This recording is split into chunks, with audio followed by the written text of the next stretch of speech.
ظالم جس وقت ظلم کرتا ہے نا، اس وقت وہ یہ سمجھ بیٹھتا ہے کہ میں ہمیشہ اسی طاقت میں رہوں گا۔ ظالم جب ظلم کرتا ہے تو وہ سمجھتا ہے کہ شاید یہی قوت، یہی طاقت، یہی جوانی، یہی اقتدار یہ قائم رہے گا، لیکن کبھی ظلم کا راج قائم رہ سکا نہیں، رہتا ہی نہیں۔ یزید نے ظلم کی حد کر دی، جب تخت حکومت میں بیٹھا تو ظلم کی حد کر دی، حد کر دی اس نے سمجھا تھا کہ شاید یہ اقتدار میرے پاس رہے گا، شاید یہ تخت جو میں نے سجایا ہے اس پہ سجا رہوں گا، بنا رہوں گا، قائم رہوں گا۔ اسے سمجھ نہیں نہ آئی کہ حکومتیں ظلم سے نہیں عدل سے قائم رہتی ہیں۔ میرے عمر فاروق رضی اللہ تعالیٰ عنہ کی حکومت عدل سے قائم تھی تو 12 سال قائم رہی، 12 سال قائم رہی، اور عمر چلے گئے، عدل کرتے کرتے چلے گئے۔ میں اگلے جمعے بیان کروں گا حضرت عمر کے بارے میں۔ جناب عمر چلے گئے، عدل کرتے کرتے دنیا سے رخصت ہو گئے، لیکن مدینے کی گلی سے بھی جا کے پوچھو گے تو عمر کے عدل کی گواہی دے گی۔ مدینے کی گلی اور مٹی بھی کہے گی کہ عمر عادل تھا۔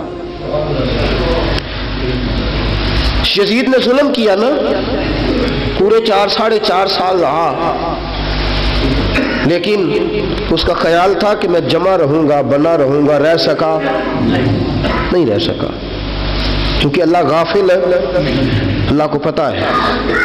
اور ایک اور بات بھی، ایک اور جملہ بھی کہنے لگا ہوں، اسے بھی یاد رکھیے گا، ظالموں کو مددگار بھی مل جاتے ہیں، ظالموں کو مددگار بھی مل جاتے ہیں، بلکہ ظالموں کے مددگار زیادہ ہوتے ہیں۔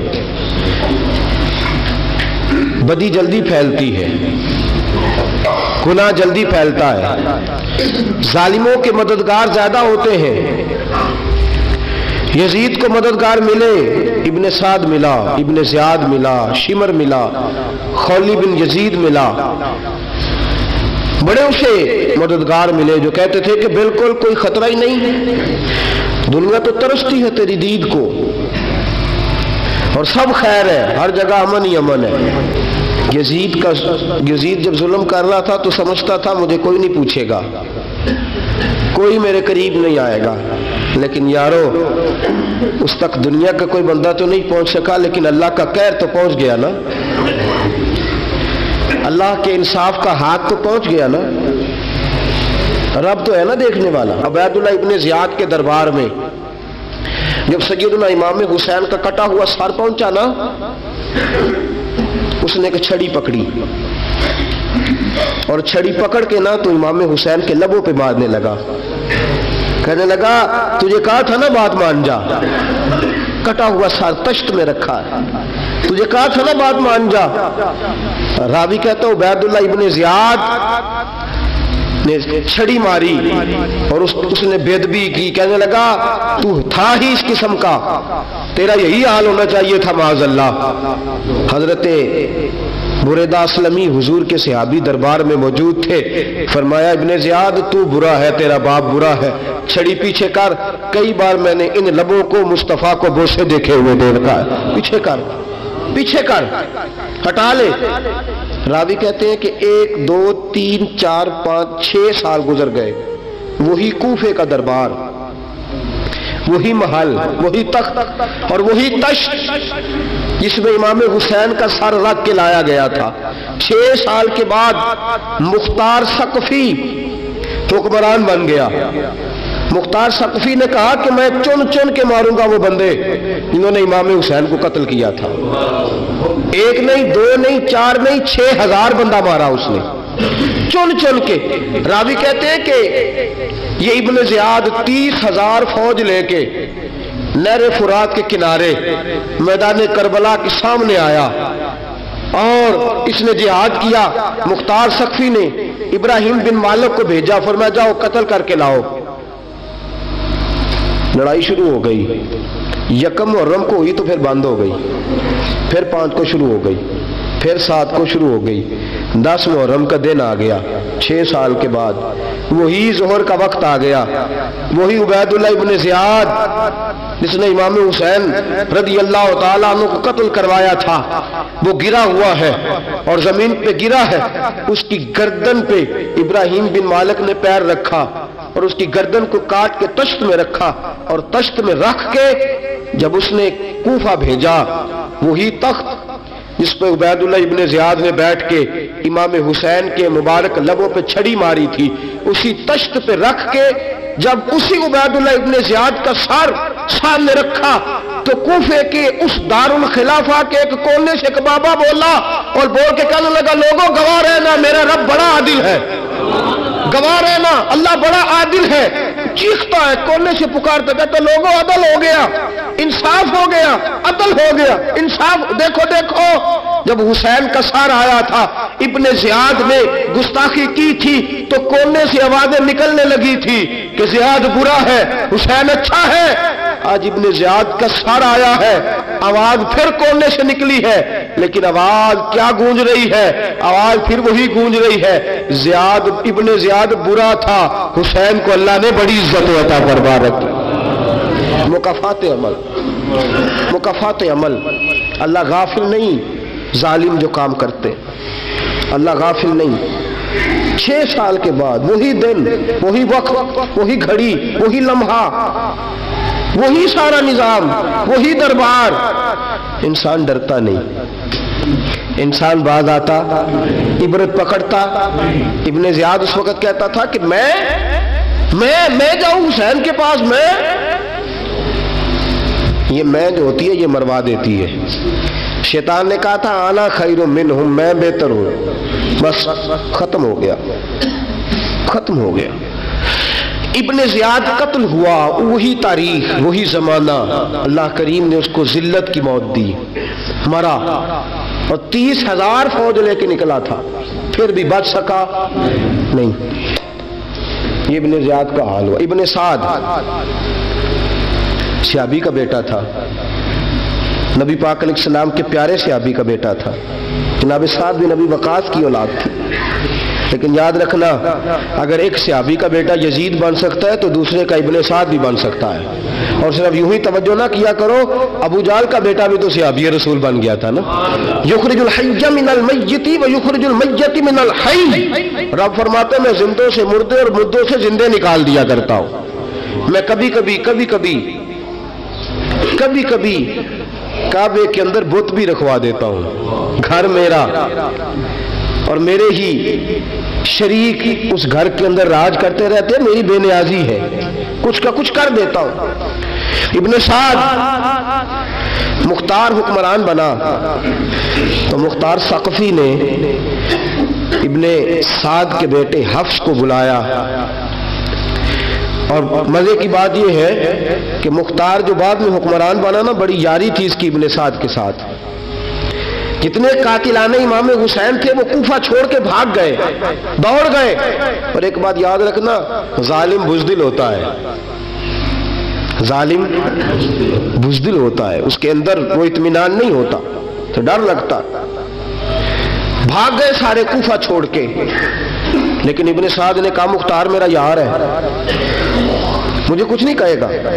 اس کے گھر والوں نے سمجھایا کہ تو دوڑ جا، تیرا تو ظلم بھی بہت زیادہ ہے، دوڑ جا تو۔ اس نے کہا نہیں میرا یار ہے، مجھے کچھ نہیں کہے گا۔ اس نے کہا تو نبی پاک کے نواسوں کا نہیں بنا تو تیرا یار تیرا بنے گا، تو رسول پاک علیہ السلام کے خاندان کا نہیں بنا، ان کا تو نے احترام نہیں کیا، یاری کا۔ اس نے کہا نہیں مجھے کچھ نہیں کہنے والا، تم چھوڑو اس بات کو۔ حفص کو پیغام بھیجا، بیٹا آیا۔ مختار نے کہا تیرا باپ کدھر ہے؟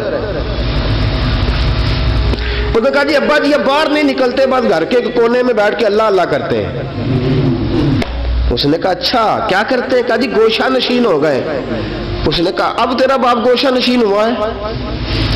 اب گوشہ نشین ہوا ہے؟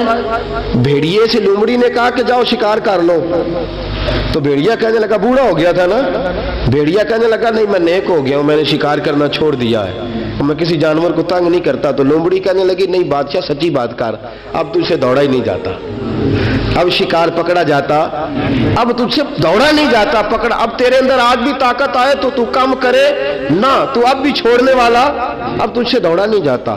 ملا رومی فرماتے ہیں بوڑھا ہو کے تو بھیڑیا بھی نیک ہو جاتا ہے. کہاں کہ جاؤ, تمہیں بلا رہا ہے. کہا نہیں جی میرے ابا جی نا آپ اندر رہ کے اللہ اللہ کرتے. اس نے کہا اسے اللہ اللہ یاد آئی ہے, اب اللہ اللہ یاد آئی ہے, کچھ گناہ ایسے ہیں جو رب معاف نہیں کرے گا. فرمایا وہ جتنی مرضی نمازیں پڑھے, جتنے مرضی روزے رکھے, جتنی مرضی نفل پڑھے, سارا کچھ کر لے, لیکن اللہ کبھی حسین کے گستاخ کو معاف نہیں کرے گا, کبھی نہیں معاف کرے گا. اس لیے کہ جو حسین کا بے ادب ہے وہ دراصل رسول پاک کا بے ادب ہے. اللہ اسے معاف کرے گا. ظالم نے اس نے ظلم کیا. ابھی 6 سال ہی تو گزرے تھے, 6 سال ہوئے صرف. ابن سعد بھیجا بیٹے کو, کہا جا اب اپنے باپ کو جا کے کہا تجھے مختار بلاتا ہے, بات سنے آ کے. ڈر گیا. میں نے کہا ظالم بزدل ہوتا ہے. کہنے لگا اس سے جا کے کہو میں نہیں آ سکتا, بیمار ہوں. اس نے کہا چلو وہ نہیں آ سکتا تو ہم تو جا سکتے ہیں نا, ہم تو جائیں گے نا. ابن سعد نے بھیجے 10-12 بندے, فرمایا جاؤ زندہ نہ لے کے آنا میرے پاس, میرے پاس زندہ نہ لے کے آنا. گئے, بیٹے کو حفص کو گرفتار کر کے کھڑا کر دیا, اور جناب یہ جو ابن سعد تھا اس کو بھیجا, کہا جب تم اس تک پہنچو نا تو جا کے گردن مارنا اس کی, اور مجھے اس کی وجود نہیں دیکھنا, صرف کٹا ہوا سر دیکھنا ہے. گئے, جا کے اس کو پکارا, کہا مختار نے بھیجا ہے مارنے کے لیے. کہنے لگے مختار مجھے نہیں مار سکتا, میرا یار ہے. ابن سعد کہتا ہے مختار مجھے مار سکتا, میرا یار ہے. ان فوجیوں میں سے ایک فوجی کہنے لگا اگر تو محمد کے نواسے کو مار سکتا تو تجھے بھی تیرا یار مار سکتا ہے صلی اللہ علیہ. اگر تو رسول پاک صلی اللہ تعالی علیہ وسلم کے نواسے کو قتل کر سکتا ہے, تو نے نبی کا حیا نہیں کیا, وہ یاری کا حیا کیوں کرے؟ تو نے ظلم کیا ہے, اب دیکھ تیرا حال کیا ہوتا ہے. گرفتار کر لیا, منتیں کرتا رہا. تاریخ ابن سعد کو بتا رہی تھی کہ ابن سعد تو ہاتھ باندھتا ہے, پاؤں پکڑتا ہے, ذرا یاد کر میدان کربلا, میدان کربلا تجھے اپنی باری آئی ہے تو تو ہاتھ باندھتا ہے. میدان کربلا یاد کر, حسین نے بھائی کی بھی لاش اٹھائی تھی, حسین نے جوان بیٹے کی میت بھی اٹھائی تھی. 6 مہینے کا علی اصغر بھی اس کی گود میں دم توڑ گیا تھا.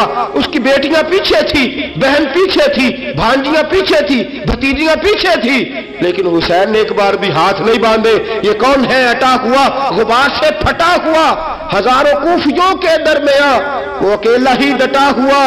یہ بال یقین حسین ہے, نبی کا نور عین ہے. فرمایا یہ وہ میدان کربلا بھی یاد کرنا. تو ظالم تھا نا, معافیاں مانگ رہا ہے. حسین رسول پاک کے نواسے تھے, ایک بار بھی معافی طلب. دیکھ منظر یاد کر, ابن سعد کا ایک ہی بار میں سر قلم کیا, ایک ہی بار میں. امام حسین پہ تو پہلے 82 زخم لگے تھے تلوار کے, 82 زخم تلوار کے, نیزوں کے, اور کئی نیزوں کی انیاں امام حسین کے وجود میں ٹوٹ گئی تھی. امام حسین رضی اللہ تعالیٰ عنہ پہلے ڈٹے رہے, جمے رہے, بڑی دیر کے بعد گر, پہلے ہی بار میں گر گیا. ابن سعد کا کٹا ہوا سر پہنچا تو بیٹا کھڑا تھا. مختار سقفی نے کہا کہ تیرا باپ میں نے مار دیا ہے. کہنے لگا کوئی مزہ نہیں رہا زندگی میں. اس نے کہا چلو ٹھیک ہے تمہیں بھی مار دیتے ہیں. پھر مزہ نہیں رہا تو مار دیتے. کاٹ دیا سر اس کا بھی, دونوں سر کاٹے, تشت میں رکھے, اور مدینہ منورہ حضرت محمد بن حنفیہ رضی اللہ تعالیٰ عنہ جو امام حسین کے چھوٹے بھائی تھے, جناب علی کی دوسری زوجہ کے بیٹے تھے, جناب علی کے صاحبزادے ان کے پاس بھیجے, اور بھیج کے کہا کہ لو ابن سعد کا سر حسین کا بدلہ ہے اور اس کے بیٹے کا سر علی اکبر کا بدلہ ہے.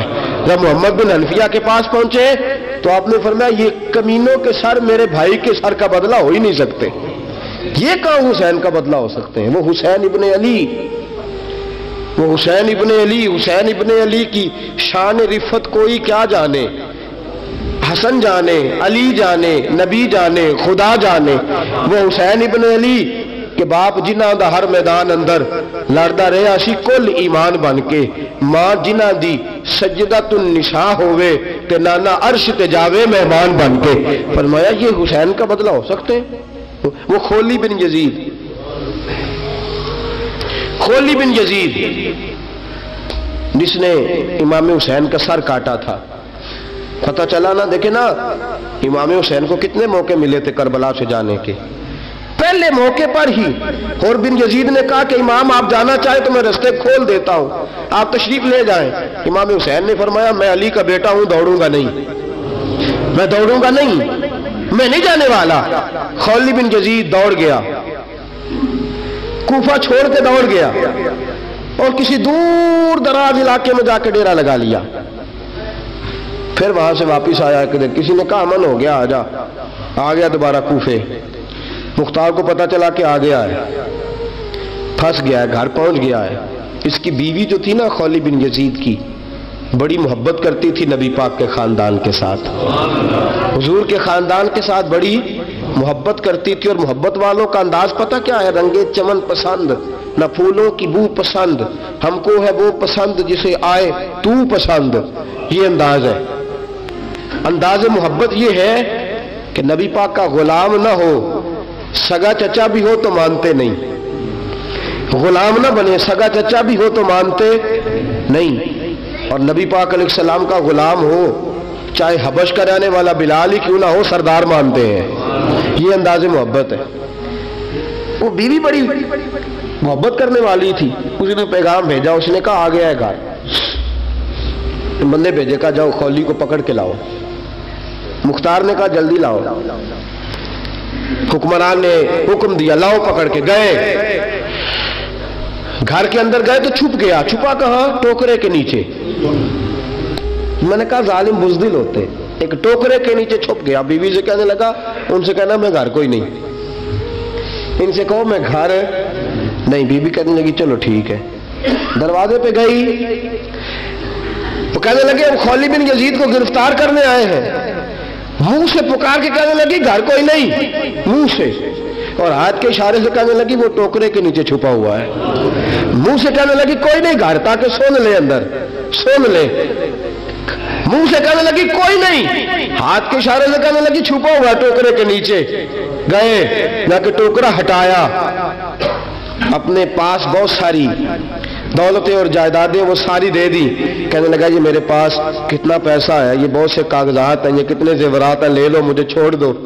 انہوں نے کہا وہ حکومت کدھر ہے جس کے لیے تم نے حسین کا سر کاٹا تھا؟ کدھر ہے وہ تمہارے تخت، اور کدھر گئی وہ تمہاری سلطنتیں، اور کدھر گئی وہ تمہاری دولت اور اقتدار، اور کدھر ہے وہ تمہارا اسلحہ جس کی بنیاد پر تم نے رسول پاک کا خون میدان کربلا میں بہایا تھا، وہ ہمارے سامنے لے کے آ۔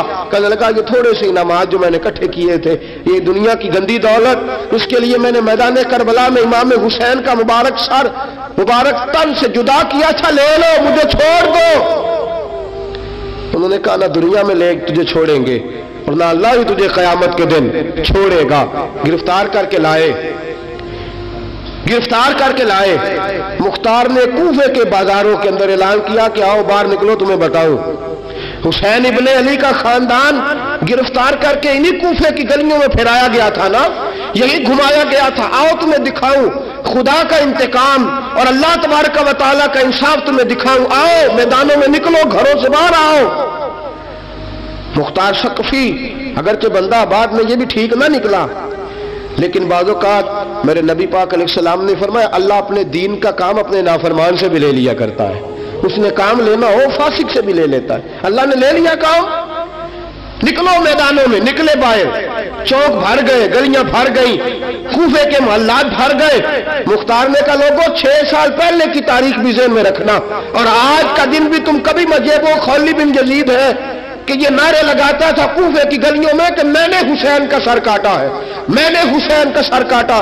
تمہارے سامنے کھڑے، پوچھو اس سے پوچھا بھی تو نے حسین کا سر کاٹا؟ کہنے لگا جی میں نے تو بالکل نہیں کاٹا تھا، میں تو انعام کے لیے نعرے لگاتا تھا، میں نے تو نہیں کاٹا۔ اس نے کہا چلو ابھی کرتے ہیں تیرا بندوبست۔ زخم لگائے تلوار کے ساتھ، اس کے وجود پر زخم لگائے، اور جب نڈھال ہو گیا، خون بہہ گیا، زمین پہ گر گیا، تو مختار نے کہا اس کے وجود کو آگ لگا دو، زندہ کو جلا دو۔ جب وہ جل رہا تھا راکھ اڑ رہی تھی، لوگ کہہ رہے تھے کہ دیکھو یاد رکھنا اللہ نے رسی ڈھیلی کر دی تھی، اب رب نے رسی کھینچی ہے، تو دیکھو خدا سے بڑا کسی کا انصاف نہیں ہے۔ کس انداز میں امام حسین کے قاتل کو شمر ذیل جوشن، میں نے کہا تھا 10 محرم کے دن جب مختار کے لوگ اس کے پیچھے بھاگے تو مدینہ منورہ تک گیا، حضرت امام زین العابدین سے بھی ملا، انہوں نے پانی بھی پلایا، کہنے لگا امام صاحب لگتا ہے آپ نے مجھے پہچانا نہیں۔ فرمایا میرا سارا گھر اجاڑ دیا، میں تجھے بھول سکتا ہوں؟ کہا پھر پانی کیوں پلایا ہے؟ فرمایا بند کرنا تمہارا کام ہے اور دشمنوں کو پلا دینا یہ ہمارے خاندان کا رواج ہے۔ فرمایا مجھے میرا سارا گھر اجاڑ دیا، تجھے کبھی بھول سکتا ہوں؟ بھول ہی نہیں سکتا، لیکن چونکہ ہمارے گھر کا کوئی مزاج ہی تھوڑا منفرد ہے، ہمارا کوئی انداز ہی تھوڑا مختلف ہے۔ شمر دوڑتا امام زین العابدین سے کہنے لگا پناہ، مجھے پناہ ملے گی؟ آپ نے فرمایا جیسے اللہ پناہ نہ دے اسے بندہ بھی نہیں دے سکتا، تیرے پاس اب چارہ کوئی نہیں، اس لیے کہ اب تجھے دیکھے نا، یاد رکھنا ظالم دوڑتے ہیں نا، جب ظالم دوڑتے ہیں تو پناہ مانگتے پھرتے ہیں، جب ان کا توتی بولتا ہے تو کہتے ہیں ہم چما دیگرے نیست، ہمارے جیسا کوئی اور ہے ہی نہیں، اور جب رسی کھینچتا ہے اللہ تو پھر بھاگے پھرتے ہیں گلیوں اور بازاروں میں، دوڑے پھرتے ہیں۔ اس لیے کہتے ہیں کہ ڈر کے رہنا چاہیے، ڈر کے۔ آج ان کے ساری شمر کو کہا کہ تو اب تجھے کوئی پناہ دے نہیں سکتا، اس لیے کہ تو اللہ کی پکڑ میں آنے والا ہے۔ شمر دوڑتا دوڑتا ایک گاؤں میں جا کے چھپ گیا، وہاں کے لوگوں کو مارا پیٹا، کہا قبر کسی نے بتایا تو گردن اڑا دوں گا۔ رات کا سناٹا چھایا تو مختار سقفی کا گروہ پہنچ گیا، شمر کو گرفتار کر کے لایا۔ مختار سقفی نے کہا کہ اس کے نا ہاتھ اور پیر باندھو، یہ پانی بند کرتا تھا میرے امام کے بچوں پر، یہ پانی بند، اور نعرے لگاتا تھا، کھڑا ہو کے کہتا تھا کہ امام پانی جانوروں کو دوں گا، درندوں پرندوں چرندوں کو دوں گا، لیکن اگر علی اصغر مانگے گا تو پھر نہیں دوں گا، علی اکبر مانگے گا تو پھر نہیں دوں گا، عباس مانگیں گے تو پھر نہیں دوں گا، اگر زین العابدین مانگیں گے تو نہیں دوں گا، سکینہ شہربانو اور زینب کو پانی نہیں ملے گا، باقی ساری کائنات پیے گی، آپ کو نہیں ملے گا۔ یہ وہی شمر تھا، گرفتار کر کے لایا، 3 دن تک پیاسا رکھا اور زبان اتنی لمبی باہر نکل آئی، العطش العطش کی آوازیں بلند کرنے لگا۔ کہا جناب اس کا کرنا کیا؟ کہا اس کے ہاتھ باندھ دو، پیر باندھ دو، اور جو بھوکے کتے ہیں نا جن کو کئی دنوں سے میں نے بھوکا رکھا ہوا ہے، وہ کتے اس پر چھوڑو، اور جب کتے اس کا گوشت نوچے تو کوفے کے بازاروں میں اعلان کرنا کہ جو نبی پاک کی اہل بیت کا گستاخ ہو اسے اسرائیل بھی جان نکالنے نہیں آتے۔ کتے نوچتے ہیں، تڑپتا ہے لیکن جان نکلتی۔ کہا آؤ دیکھو آ کے یہ ہے میت کسی بے ادب کی، منہ دکھانے کے قابل نہیں ہے، ان کے دشمن پہ لعنت خدا کی، رحم پانے کے قابل نہیں ہے۔ فرمایا دیکھو جان بھی نہیں نکل رہی۔ فرمایا یہ وہ ہے جس کو 2 گز زمین بھی نہیں مل سکی، کتوں کے پیٹوں میں اسے جگہ ملی ہے، یہ وہ تھا۔ تو جناب امام حسین رضی اللہ تعالیٰ عنہ کے خاندان پہ پانی بند کرنے والا تھا۔ میرے عزیزو دیکھو رب فرماتا ہے کہ میں کبھی کسی ظالم سے غافل نہیں